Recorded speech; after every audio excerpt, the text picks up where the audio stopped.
Jangan lupa subscribe.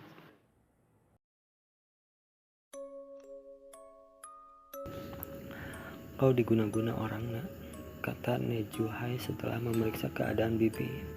Siapa yang melakukannya, nih? Tanya Bibi. Nejuhai menggelengkan wajahnya. Kabarnya dia memang tidak pernah mau menyebutkan orang yang melakukan serangan ilmu goib. Tak penting kau tahu siapa orangnya, yang penting adalah kau bisa sembuh, katanya setengah berbisik. Nejuhai kemudian menyiapkan mangkok kaca berisi air putih, bunga rampai dan jeruk purut. Setelah membaca mantra jeruk purut, dia belah menjadi dua bagian sama besar. Salah satu belahan jeruk dia letakkan di telinga kanannya. Aneh, potongan jeruk ini sepertinya dia pergunakan persis style ubahnya seperti HP. Rupanya dia berkomunikasi dengan keluarga suaminya yang berada di alam dunia. Penulis hanya bisa mendengar kata-kata yang diucapkan Nejuhai saja. Sesaat setelah selesai berhubungan dengan alam goib, tiba-tiba ada benda berbentuk bundelan dibungkus kain putih jatuh ke dalam mangkok. Sejenak penulis terperangah melihatnya. Jelas sekali bundelan kain itu jatuh dari atas. Padahal rumah Nejuhai atapnya terbuat dari seng dan tidak ada orang yang menjatuhkannya. Perlahan Nejuhai membuka bundelan itu dengan sangat berhati-hati. Setelah terbuka, isinya boneka terbuat dari kayu. Seluruh tubuh boneka ditusukkan dengan puluhan jarum dari kepala hingga kaki. Boneka ini diumpamakan seperti tubuhmu, nak, kata Nejuhai menjelaskan. Pantaslah jika penyakit bibi kambuh perut dan kepalanya seperti ditusuk 1000 jarum, gumamnya penulis dalam hati. Nejuhai lalu membungkus boneka kayu itu dan membakarnya hingga hangus.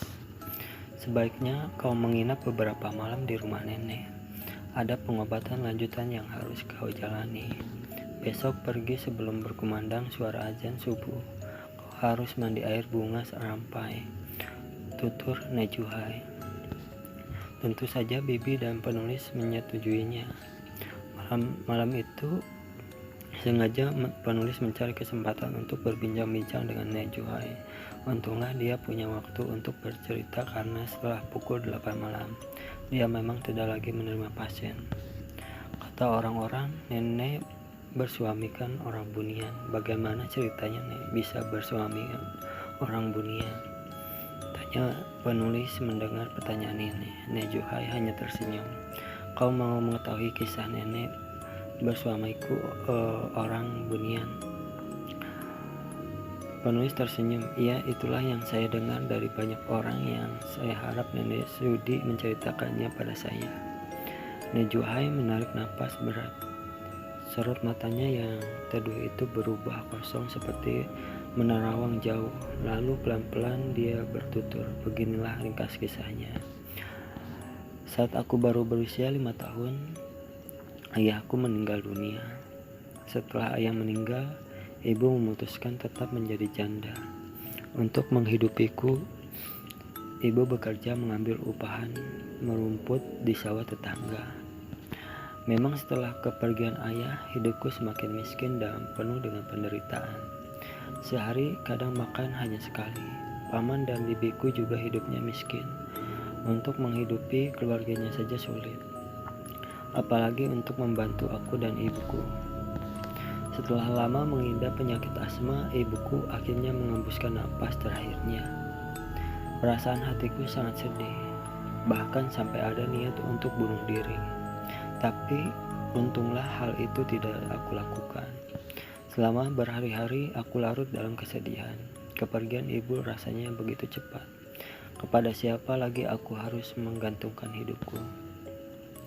Suatu hari, di suatu pagi, saat hujan gerimis, aku pergi berziarah ke kuburan ibu.